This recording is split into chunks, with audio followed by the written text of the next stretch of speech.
رب العالمين والصلاة والسلام على سيدنا محمد وعلى آله وصحبه أجمعين. Today is June 13th.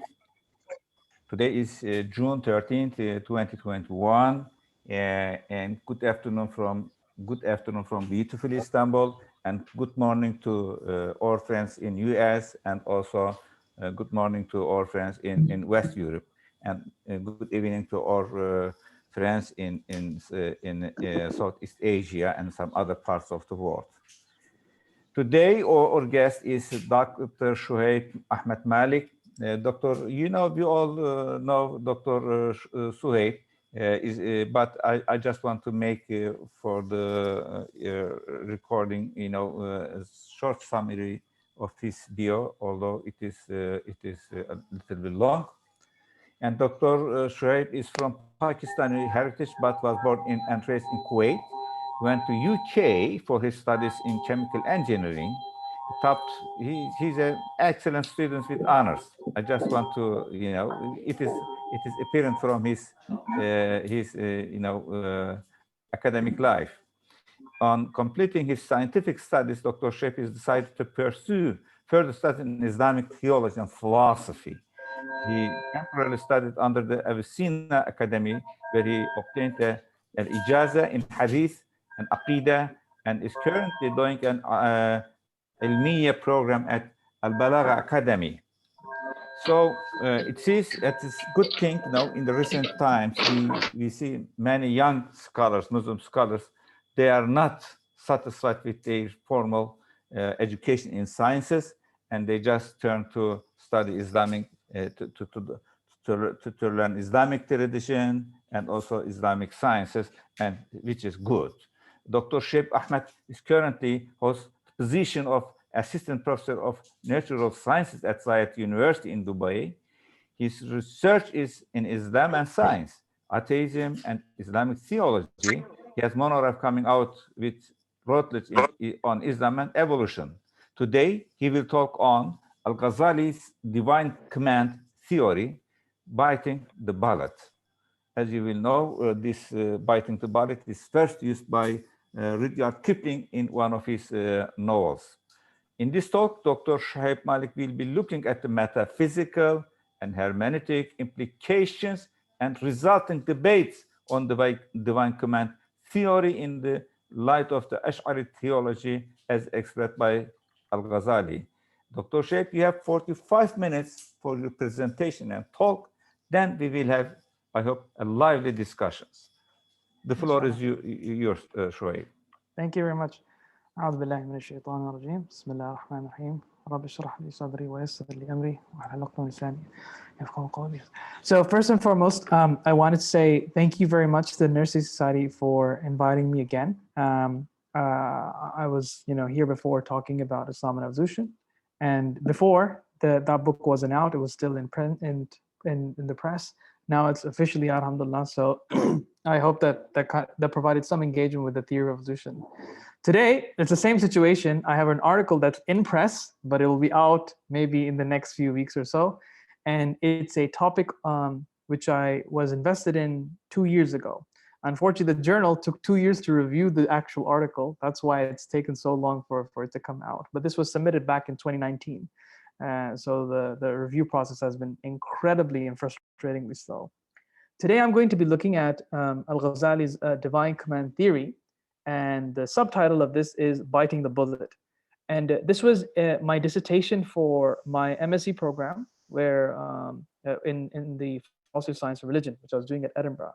And what drew me to this was just in my engagement with contemporary literature on the topic of ethics and meta-ethics in particular, I noticed that there were a lot of interesting approaches that Christian scholars in particular were trying to navigate when it comes to divine command theory. And I wanted to kind of just juxtapose this conversation with a paradigm that is prevalent within the Ash'ari school. And I thought, what better way to do it than somebody who already I'm focusing on, and it's Imam Al-Ghazālī. So that's the motivation and the context of this entire project. And this paper has expanded to more than what I was initially going for. First, it was just about meta-ethics, but then it evolved into also going into maqasid al-sharia, which we'll touch upon shortly, inshallah. But the idea here is just to give a brief account of Imam Ghazali's divine command theory, and then to see how this juxtaposes how it fares when we juxtapose it with contemporary approaches to the problem. This is the overview of my presentation today, inshallah. I prefer to speak less and then have more time for dialogue. So I've tried to keep this as simple as possible. And then hopefully we can, inshallah, spend more time speaking to one another, which is where the real benefit for me lies, at least. I want to go over just a general overview of what divine command theory is, just so we have a shared understanding of the subject matter. And then I'll briefly go over 3 different approaches which you can find amongst contemporary theologians and philosophers. I'll then go over revisions of Al-Ghazālī. So there are some people in modern academia who have tried to suggest that Al-Ghazālī is not a proponent of divine command theory because of his advancement of maqasid al-sharia. And I push back against this in my article, and I hope to present this even here, inshallah. And that's where the problems with revision come into the equation. So this is my structure for today's presentation, inshallah. So I think we've all come across this before. The starting point of our discussion of morality or meta-ethics is the Euthyphros Dilemma. And the bottom line question is something good because it is intrinsically good, or is it good because God said so? And if it's intrinsically good, that means you can kind of deduce rationally whether it is something that can be morally prescriptive for you, whether you can determine morality from your reference points in nature, or is it purely something that God commands and you just have to follow that? And this has been a conversation that has entered all circles of civilization, be it Christianity, Islam, Judaism. The Greeks talked about it. In fact, this was Plato's conversation, right? So this is in Euthyphros' particular work. And there have been many commentaries and, of course, many opinions on this subject matter. When it comes to the Ash'ari perspective, I mean, they are squarely divine command theorists, in that whatever is good and bad is completely subjected by whatever revelation prescribes. If there's anything outside of that, it's literally open game, it's open speculation. But nothing is good and bad unless Allah prescribes it through revelation. And this is an axiom in Ash'ari theology. And Ghazali, I mean, in the various intra-theological nuances that you have within the school, Ghazali is on the more radical end of things. I mean, he completely lets go of what God cannot do. So he can say Allah can put believers in the hellfire, Allah could put unbelievers in heaven, he can torture people for whatever X, Y, Z. I mean, he's completely open-ended. It seems very clear that he sees that God has no restraint in what he can prescribe to be good and bad. It's completely not unconstraining from God's angle. God can do whatever he wishes to be good and bad. And this is the starting point of divine command theory, that God is not bracketed by any moral concerns. It's his omnipotence that overrides everything above all other considerations. And that ties in with things like occasionism and whatever have you the Ash'ari school is made out of. So this is the starting point of my particular article. Now, this article is not a rehash of Imam Ghazali. It does so just to kind of set up the conversation, but it's actually a motivation to juxtapose how current approaches to divine command theory shape up. Many people today, they have, most of the thinkers today are looking at divine command theory with Christian premises. So within theological frameworks that focus on God being all good. And here they, of course, cannot entertain certain moral possibilities. A very radical example is God cannot create a world in which torturing an innocent person can be a good thing. And so because of those moral constraints of what God cannot do, there's an emphasis that God has to be good. He has to only do good things. And this then forces a lot of Christian theologians and scholars to come up with various ways in how they can still maintain divine command theory, but do it in a way where it doesn't lead to absurd conclusions, at least from their account, that God can do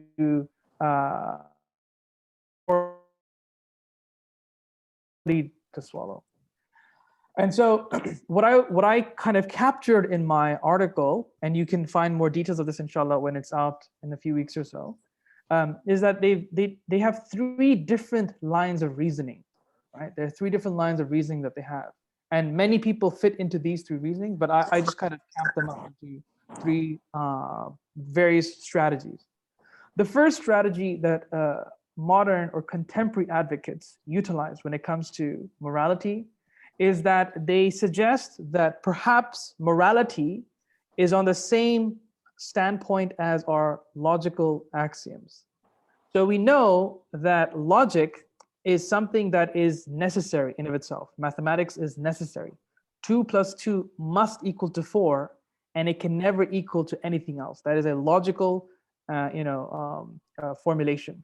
And anything that kind of goes against that is absurdity. So there is this logical necessity that we see between mathematical propositions and logical propositions.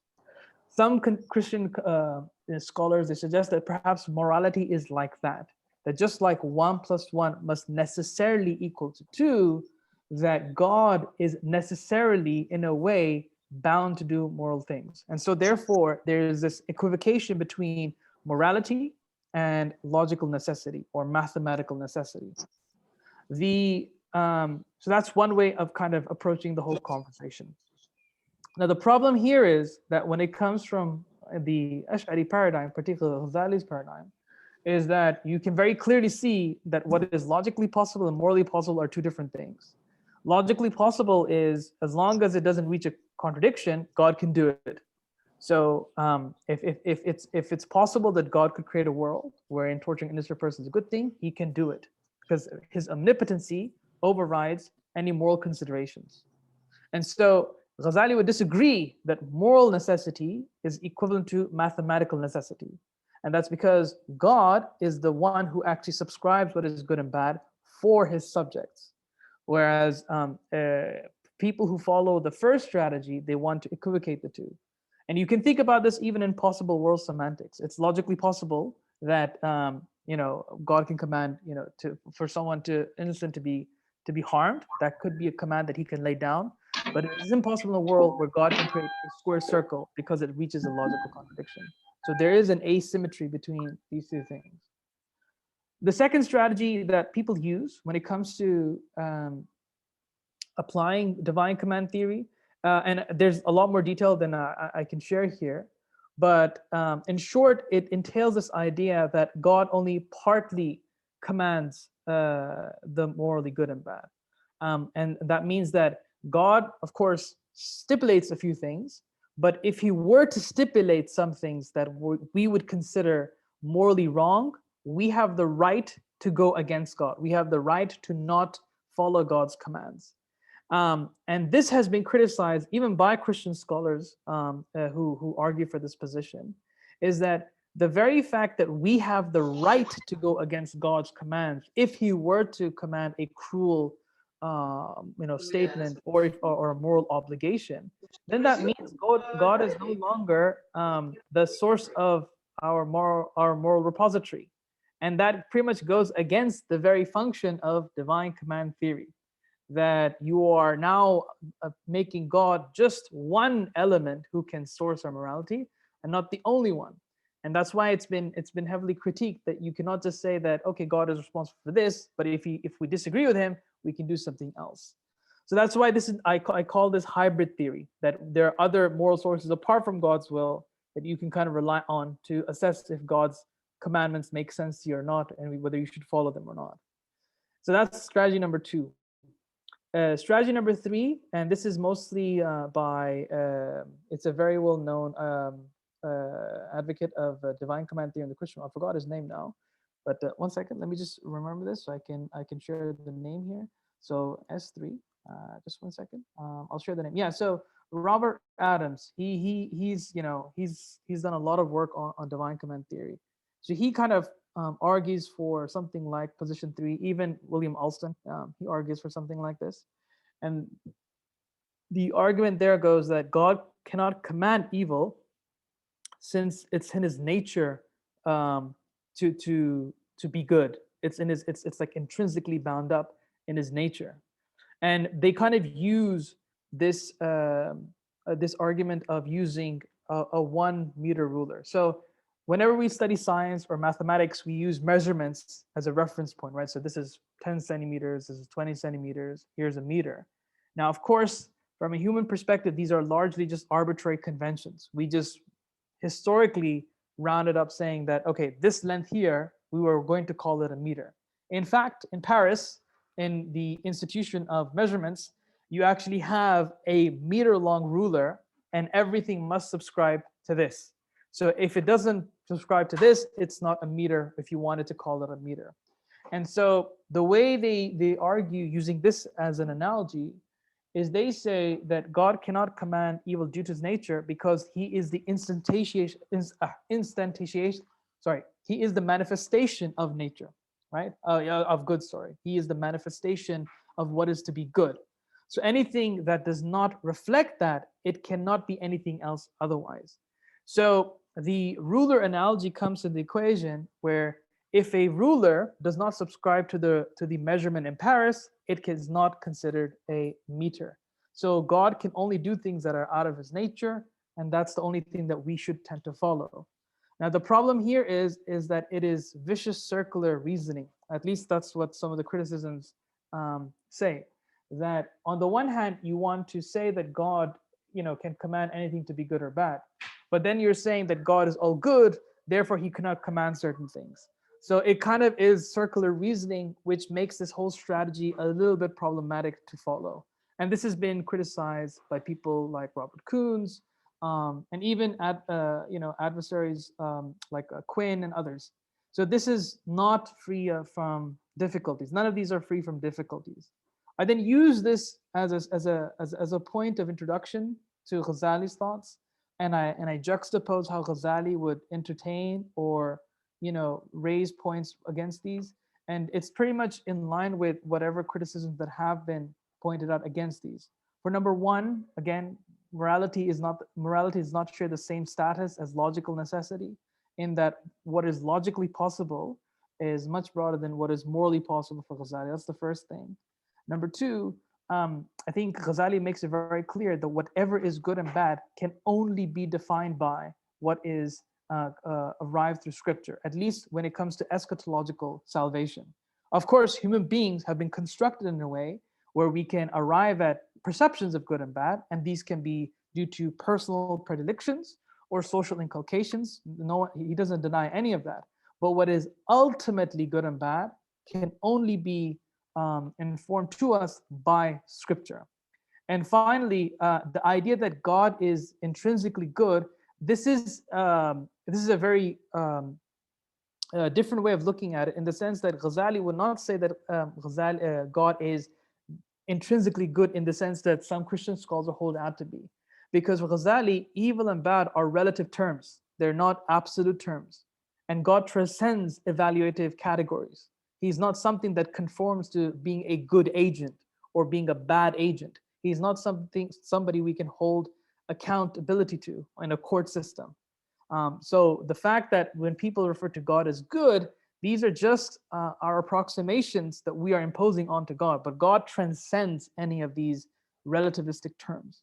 So all of these, from Ghazali's point of view, just do not make sense. They just wouldn't make any sense. And that's why I wanted to really kind of point out, point by point, reason by reason, why these strategies, at least when viewed from Ghazali's perspective, just don't really add up to be, proper divine command theories. So this is, the modern approaches and how they kind of fall from the lens of Ghazali. With that in mind, I'll then move on to the second part of the paper. And this only evolved as part of a response to a reviewer. Initially, I just focused on the three responses and the three strategies and the responses that Al-Ghazali might have. But then because of just reviewer comments, I had to incorporate this in the conversation. So there's some revisions in the contemporary literature about how Al-Ghazali is not a divine command theory proponent.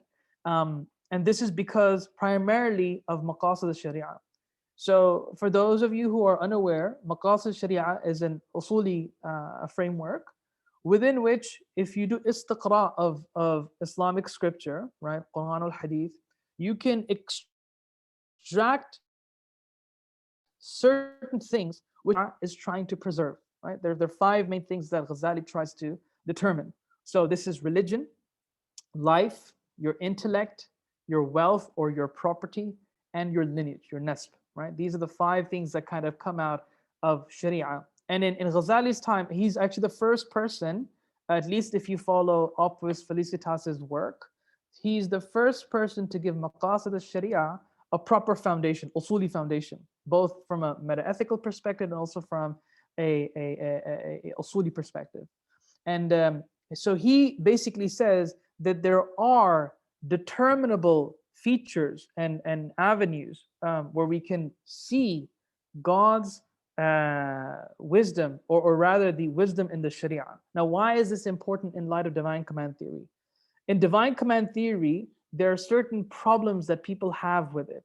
The first issue that people have with divine command theory, if it's true, is one, that it undermines the nature of God being good. Because if he's the one who is setting what is good and bad, yet we're calling God good, it kind of muddies the water. How can you call good based on contingent moral frameworks that he's decided for this particular world?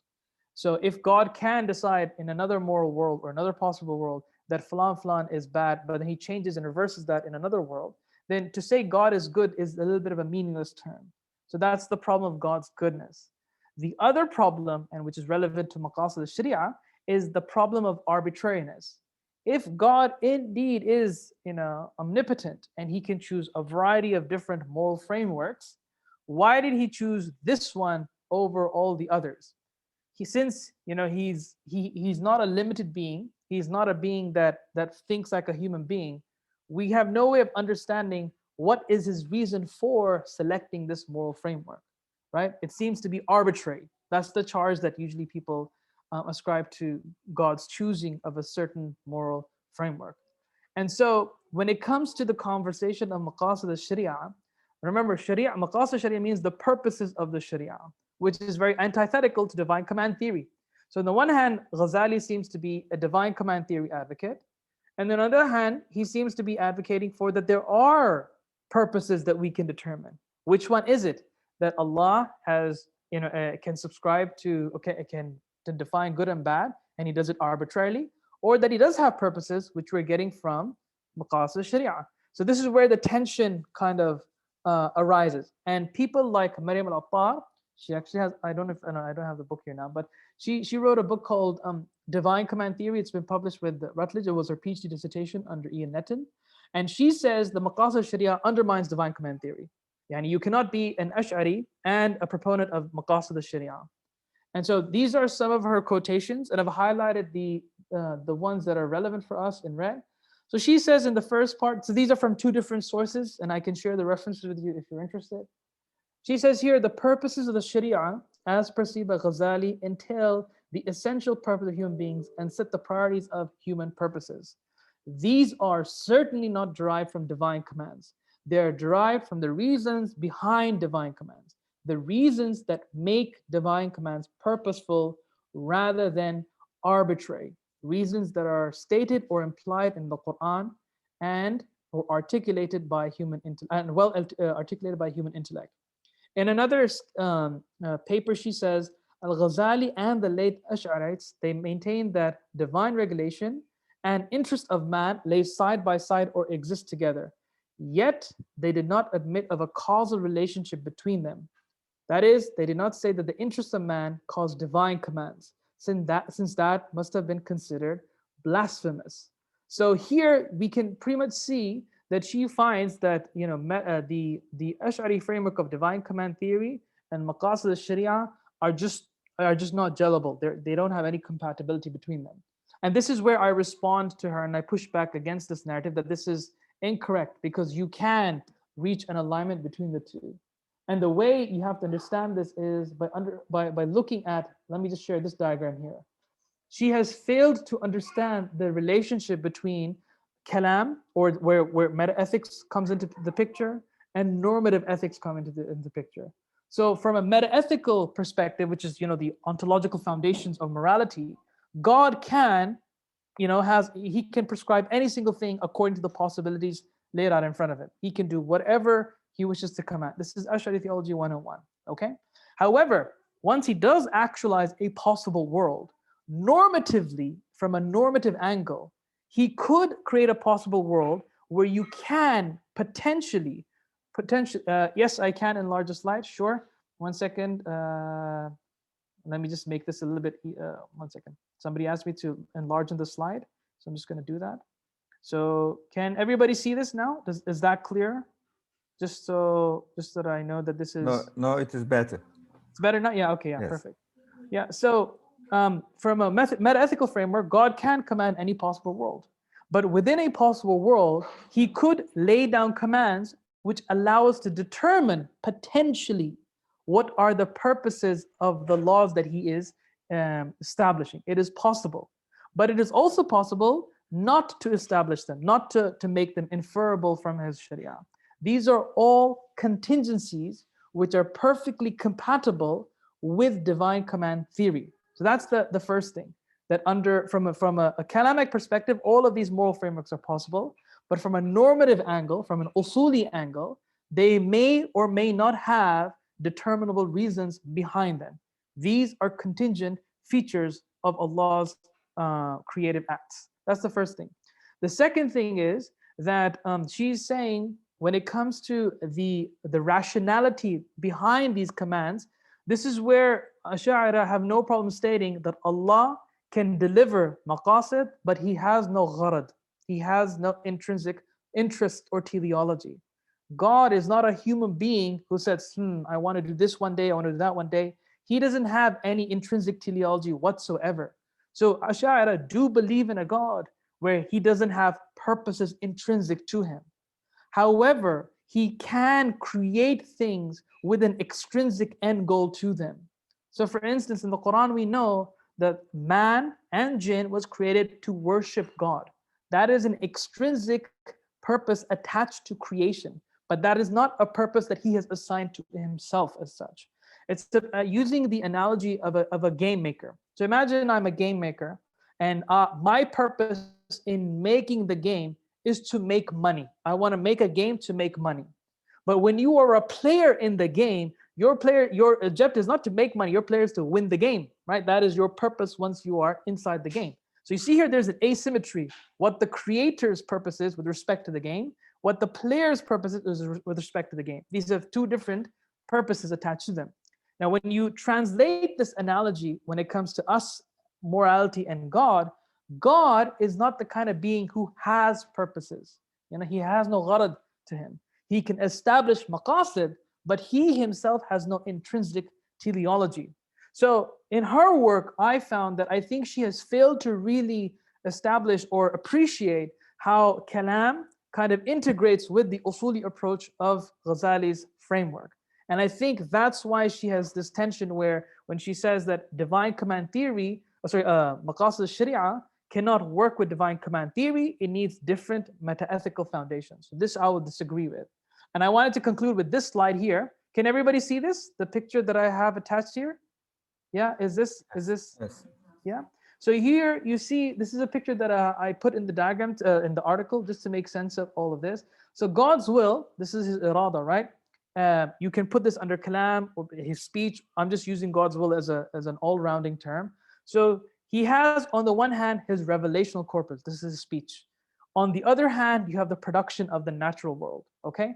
Now, it is God's speech that lays down normativity. It is God's speech fundamentally that makes things good or bad. If we can determine things from nature, right, that seems to align with the maqasid of revelation, so we can use nature some way to kind of make sense of revelation, this is nothing but fadlullah. But this overlap did not have to be there. The problem that people like Maryam al-Tar have is that she believes that Ghazali is saying that you can deduce maqasid sharia, not necessarily through revelation. You just look at nature. Ghazali even says in several places that if you look at all civilizations, they seem to sustain these 5 things: the religion, life, aql, and whatever have you. But the normativity that is given to them is not from nature. It is from the revelational corpus that is commanded to us by God. And this kind of sums it up for me in terms of how this works out in the Ash'ari paradigm. And so that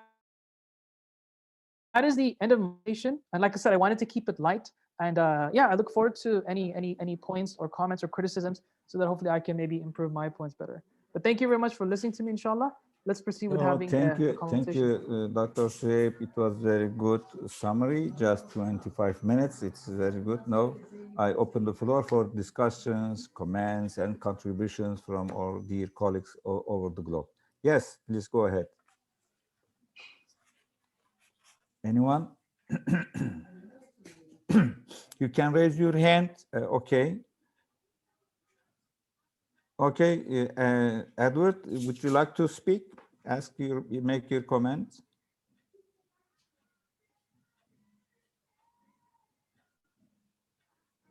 Ed? Ed? I think he can only perhaps type. So Okay. He says here the objection against atoms depends on the assumption that only relative goodness can be. Sorry, not a problem, Ed. I'll try and make sense of what you're trying to say here. So depends on the assumption that only relative goodness can be meaningful goodness. Right. So Adams has 3 different theories, Ed. So and I point this out even in my papers. He wrote 3 papers, one in 1996, one in 1999, and then he published his book in 2009, something like that. And in each of those, he has 3 slightly different perspectives. Which perspective are you referring to?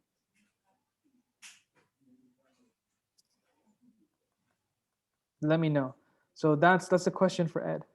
We have Nevzat. Sorry if I mispronounced your name. I'm sorry. Yes, Nevzat Tarhan is founding president of Üsküdar University. Yes. Okay. Please read his question. Okay. So my humanist nihilism is the source of natural law. Humanist nihilism. Okay. Yeah. All right. Okay. Puts people in the center, corrupts nature, and creates elitist truths. Positive sciences. So I think my first question is to Nevzat, what do you mean by positive sciences here? I don't quite understand how you're using this term. Do you mean like the natural sciences, like empirical biology, psychology? Because I just need to know what you mean by that term. I think for positive science meaning, the positive science, the evidence-based science, not only theoretical science. Oh, okay. Evidence-based science. Okay, so stuff like psychology, would that count as a yeah. So I think you gotta bear in mind is that, so this is why I distinguish between meta-ethics and normative ethics. So in Kalam, what is morally good and bad is fixed by the will of God. That is fixed from the Ash'ari standpoint.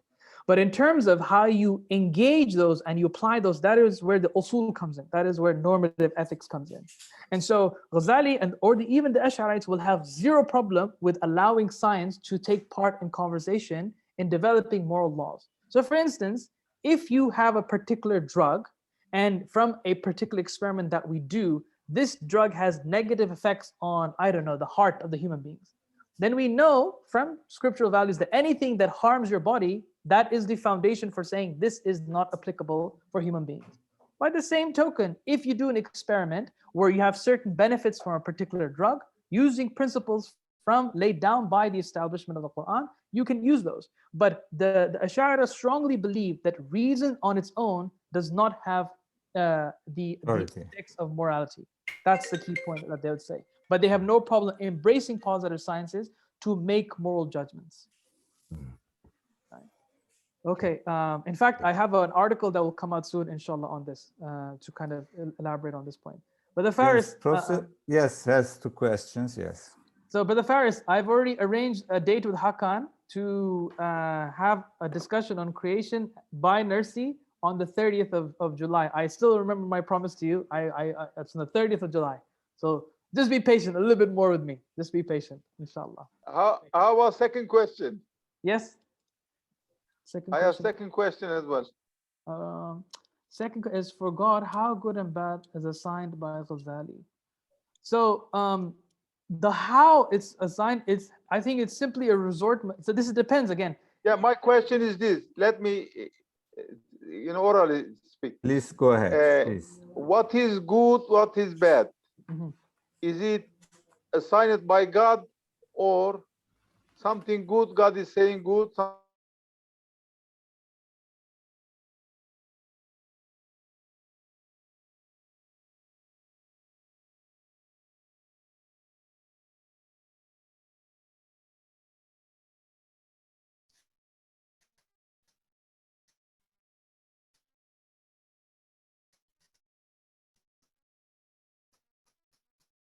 Or if Allah said, made a comment, could you see it?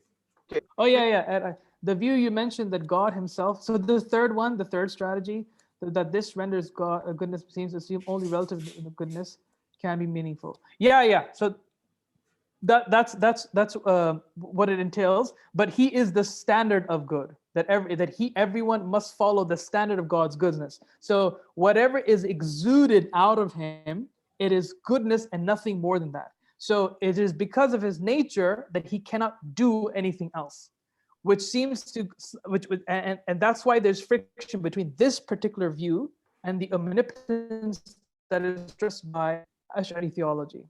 So that's where I was coming from with point number 3. Maybe I didn't articulate myself better, but let me know if that articulated what I wanted to at least say initially. So yeah, come back at me, Ed. Okay, what else?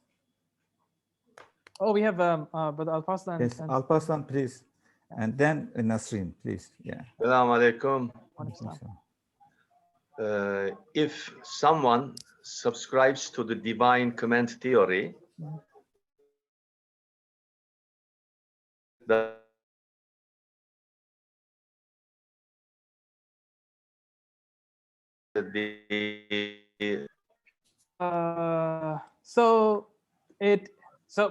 okay, this is it. When you say defend the relativity of values, it depends from which modal framework you're looking at it from. Yeah. Okay. So from the perspective of Kalam Allah, it's relative. Allah can choose whatever he wants. But once he has selected this thing, he has made nature in a way, he has made human beings for a certain purpose, then that is relative only with respect to what Allah has. And that is why if you look at Ghazali's more spiritually inclined works, where he in Al-Kimya, Ihya Ulumuddin, he talks about these things as if they're a given. Yani there's no debate about Allah creating things for goodness, that there is very recognizable goodness in this world. You can see the beauty and value in this world. So Ghazali, depending on which hat you look at it from, will talk about these things from different angles. But just because the moral structure is relative with respect to Kalam Allah does not mean that within the world that Allah has created that they are relative. It is only that they're relative with respect to the broader modal picture. But I don't think he would say that. I think he would say from a spiritual angle, it's very clear that there's a value embedded system world that we're living in. Very clear. Thank you, Nasrin. Assalamu alaikum, everyone. Salam. Welcome. Thank you, Dr. Shoaib, for this wonderful presentation. I'm very much interested in Al-Ghazālī, as you know, so I always learn from your presentations talking about him. I do have some problems with understanding where he's actually coming from. And as far as divine command theory and the role that human intellect or human reasoning may have in this regard. And this this discussion reminds me of some of the Mu'tazilite's viewpoints, right? During the conversation or during the debates that the Ash'arites had with regarding the fact that Allah is just in his essence, meaning that because he is just, he cannot be. So it goes back to a lot of root of the discussions beyond what we were talking about today. But to narrow down my question, the role of reasoning, right, to understand, or the role of human intellect understanding revelation, and understanding that which is good and that which is bad, I think I'm hoping that Ghazali is not undermining that. I'm not sure. I didn't get that from you. If that's the case, there's some more work for me to do to understand why. Because from my angle, from what I'm reading on ontology, and revelation comes Khalifa on earth, right? A better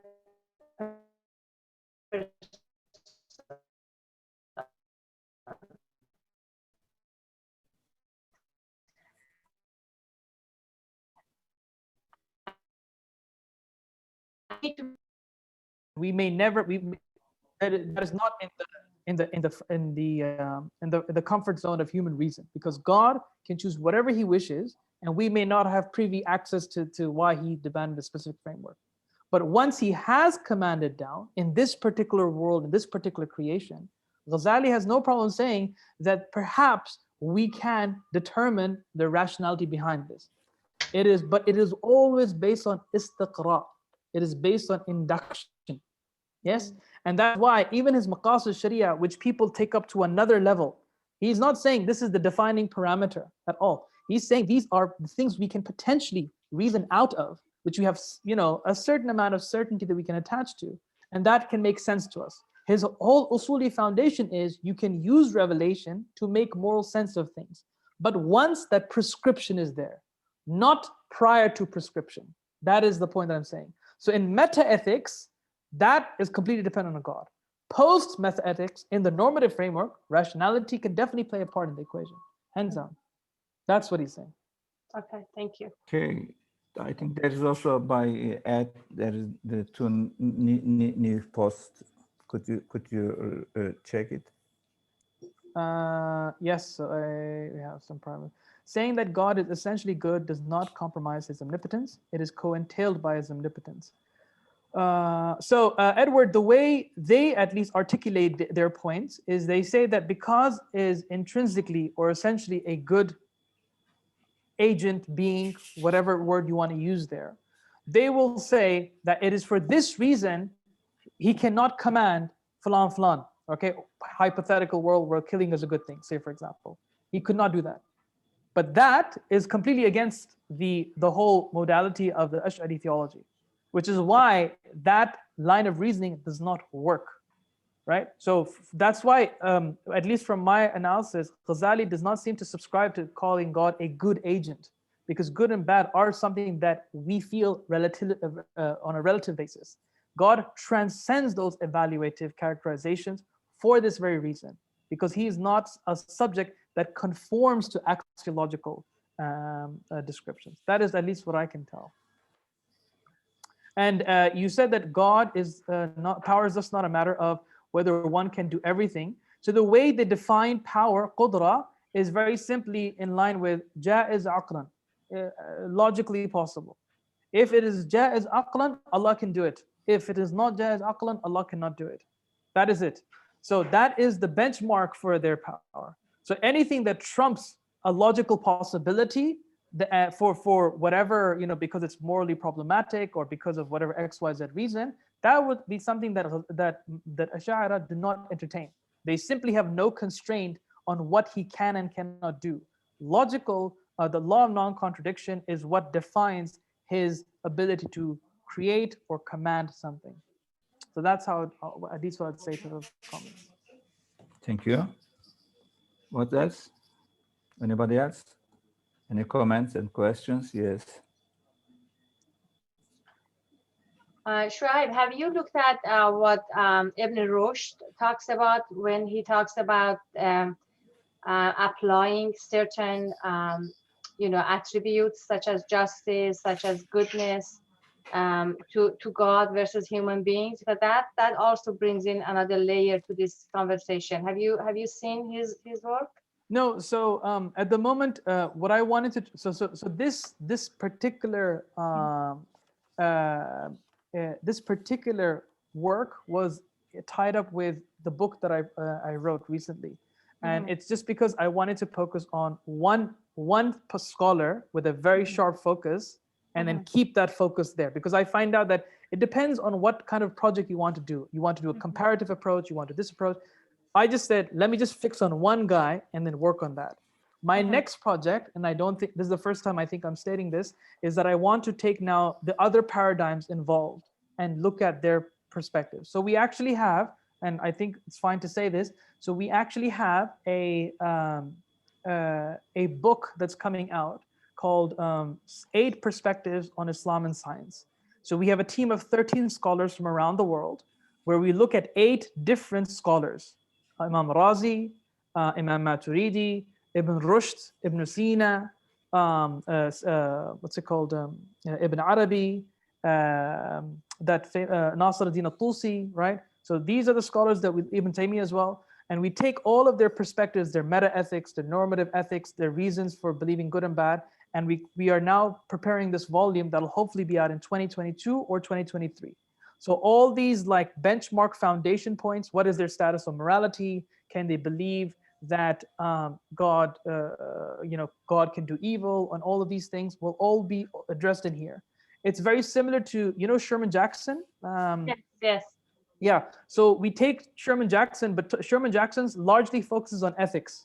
We focus on a very, very larger paradigm. So we focus on metaphysics, epistemology, and the ethics of each of these individuals. And then this book will be hopefully a textbook that anybody in the world can use. So if you want to say the Islamic position on flan matter is according to which thinker you want to go with. So this will be the founder. But I haven't personally studied Ibn Rushd. The person we have on Ibn Rushd is Katerina Bello.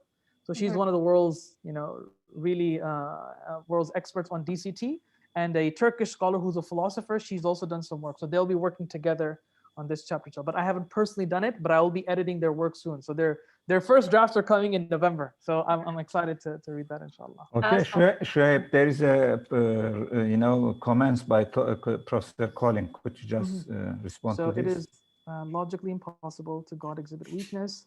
It is logically impossible. I don't know what weakness means for God. Ed, if you could define that, I don't know what that means. And then Colin's comments. Sorry for my lack of understanding. It is not deficient. God put everything the way he wanted to. God commanded the way everything wanted to. There's no deficiency from his perspective at all. Evil is weakness, therefore it is logically impossible. So where that point, evil is weakness, I have no idea where that is coming from. I would want to know what that means. Colin says to talk or choose, it makes no sense to me. It is dictated not by arbitrary, but is dictated by perfection. Okay, so I think this is where the differences will, I think, come out between the different schools of thought. So I know that even the Maturidis and the Ash'ari kind of differ on this. Even Avicenna would differ with the Ash'ari on this particular point. Edward, it depends on what they're looking for to read a book on Islam. When it will be available, Nadine? So it's an edited volume, and I'm the editor, and there are 8 different paradigms, and I'm writing the conclusion and the introduction. So it will have a master table with all their opinions on the master table at the end of the book. It's a 2-year project. We just got the contract last year, and the first drafts will be out this year, as in like I'm going to start working on them. But if all goes well, pray for us, it should be done by 2023. Long time away, 2 years from now, but we just want to make sure we give it the quality. We have to submit the whole thing by 2022 December, but the book hopefully will be published by 2023, inshallah. Inshallah, yes. But again, then Colin makes a small. Okay, but if God puts everything in the way. Yeah, no new sentences. You said God, but then you can talk about his choosing is what is, aren't you? So therefore, so Colin, this is exactly what we're saying, that in the Ash'ari theology, the choosing is atemporal, immaterial, and beyond any human classifications whatsoever. So how that looks like, I don't know. This is the maximum approximation I can do of that.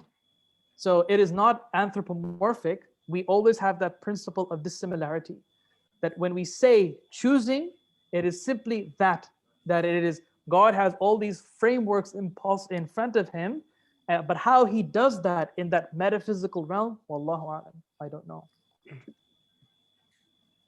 Yes, thank you. Can I comment on that one? Yes. Yeah. Yes, please, Dr. Okay. Yunus. Now, Hi, Sean. How are you doing? Sorry, I joined late. No. Obviously, weakness cannot be associated with someone who has absolute, power. Yeah. But the right word is, I think the attributes of God, okay, they are being one, that is merging into one. For example, can God do injustice? If he wants to, of course he can. No one will prevent it. But will God do injustice? The answer is no. Why? Because he is adl. Okay, he cannot do injustice because of his nature. Let's say, can God, for example, do something meaningless, absolutely nonsense? Nothing to prevent him. But Allah is Hakim. That is, he does everything with purpose, and by, I think, with some, intention, with some goals. Therefore, Allah will not do nonsense. It is against his nature. So these things are combined. I think a danger here is sometimes we view God as like the Greek gods. We have the beauty of God, and then the beauty of, let's say, the God for, let's say, rain, God for, I don't know, power, this and that, and then they fight. There is an infighting. Okay, if you have, let's say, the Greek gods, okay, you don't have that oneness, and then you will have infighting. But God is one.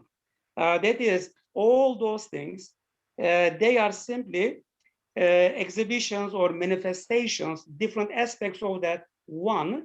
Therefore, the question, let's say, or the sentence, God cannot do this, is obviously incorrect. The correct thing is God will not do it because it is against his nature. Therefore, I think if you, let's say, look at the entire, the attributes of God, okay, as I think the manifestations of one, because there is only one God. If there were more than one, they would be fighting. The unity of God requires, I think, this consistent composition in a meaningful way, which kind of, limits what he will do, not, limits his abilities. The abilities are obviously endless, but his nature, what that nature will do or will not do. So God is, predictable, and he also, I think, describes this in the Quran. The different names are different aspects. Therefore, if you look at, I think, the divinity, the character of God as one, consistent, wholesome thing, probably it will help us avoid some, I think, questions of that kind, and maybe some possible wrong answers. Yeah. So I think what you said here makes a lot of sense, but there was a section here that I wanted to add on divine names, because the difference between the that and the sifat and how they come into the arrangement of Ghazali's matrix will play a part in this conversation. So it does have differing accounts depending on who you look at. But I agree that once God has selected, he cannot go against. So if he has decided to be X and then we follow that X, yes, that makes sense. But God could have done it. That's the key point that they're stressing on. Could, not would he have done it. Could he have done otherwise? Yes. And that's the emphasis that the Ash'ari make. That if he wanted to, he would, I mean, just a radical example here. If he reversed all the moral frameworks that we know today, he would still be al-adl. If you reversed all the moral frameworks, he would still be good, with whatever that term you want to be used. So whatever he is dependent on him, not what he creates nor what he commands. That is the difference, I think, between the two systems. So that's what I would say to that. Thank you. I think Alparslan raised his hand. Yeah. Please unmute yourself, Alparslan Hocam. I think it is still left from the older time. Okay, then I will use my chance as a moderator to ask my first question. And listening to you, Shoaib, and also all colleagues, I think we also have to consider the limits of human language. We are all is talking within a language. As just remember Wittgenstein's earlier thought, and after he changed his whole philosophy and reconsidered, criticized himself about his neglecting about the nature and the limit of the language. So I think when we are talking about this, we also there's all the language is a problem, is causing a lot of problems if we don't pay attention to the language. Also, in the time the concept used in the time of Ghazali and concept used by us, and when we say evil or whatever, we are just it's all is human. It is human language. We are talking with a human language, but on the other side, there is a God is just it is it is presented to us with the revelation of the Quran, and we are trying to understand things. What would you like to say about the role of the language in this debate and discussion? So I completely agree with what you've said, that a large focus here is on, so there's the thought, the verbal usage, and then the entity that you're referring to. And these three things must have some kind of correspondence, whether they be direct, analogical, or whatever have you. So there is a theory of language that Ghazali develops in his Maqasid al-Isna. And that is something that I'm looking at. And interesting, you mentioned through the lens of Wittgenstein. But I not just Wittgenstein, I'm also Aquinas, because I think Aquinas has some nearly similar ideas to what I think Ghazali is trying to convey. But my studies on that point are still not complete, so I cannot be too firm on this. But Ghazali makes it very clear that the attributes of God and even the essence of God largely are beyond human grasping. And it is knowing that God is unknowable is truly knowing Allah. That is what he says very clearly in that particular work. Now, does that lead to some kind of deflationism of how we can relate to God? That is something I'm looking at. Perhaps we can discuss the implications of that. But definitely, language does have a certain limit after which you begin to make language idolatrous. Language becomes idolatrous. And that's why I think I agree with the sentiment that was raised by Sheikh Hamza Yusuf. He once mentioned this in one of his lectures. And I thought about it because it was a very shocking statement when he said in the beginning. He said, the only shirk that Allah has allowed us to do is the shirk of language. And that struck me. That struck me for a second. Like, what does he mean by that? And I thought about it. And the more I analyzed this particular point, the more I tend to kind of agree with this, that even language can become idolatrous if you're not careful with it. But like I said, this will need further investigation for me to reach any detailed and definitive conclusions on. Okay, thank you. And also, we should not forget that when we look at the intellectual development of Ghazali from Nishabur and Tus to Baghdad and Damascus and Jerusalem and Quds Sharif, then 10 years or almost 11 years in the exile, just reflecting, deep contemplation. He also changed, refined of some of his views. Yeah. I agree. So this is why I make the scope of my study very clear. I do not incorporate his work from Ihya al-Ulumuddin because I am not looking at him in his post-spiritual status modification. I'm strictly looking at him from his works of Kalam, strictly from that angle. And so that's why my focus is largely within that context. From the other context, and this is where I spoke to even Dr. Nasreen yesterday, there are things that Ghazali mentions that kind of even run against what he says in Kalam very clearly, right? I think even his theory of language may have differed, but I'm not interested, at least as a research study, not interested in that yet, but I am planning to get there to see how it may differ with his opinions in his Kalamic literature, for sure. Sure, you are making an ideological decision to just, you are limiting yourself with some certain according to some certain views of yourself or project of yourself. Okay. It's good to mention not that. Of myself. I personally believe that Ghazali, he wrote each work with a particular hat on. This is my understanding of his work, that he didn't write this book for everybody or that book for everybody. Yes. Yeah. This is what I'm saying. Yeah. Okay. Yes. Anybody else? Any comments? I think maybe one little comment on Hamza Yusuf's statement Mhm.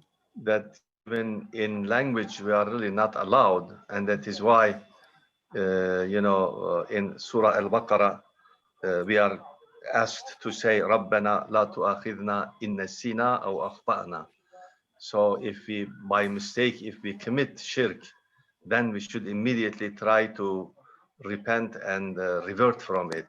Mhm. So he's probably referring to that. I am sure, that's what he meant.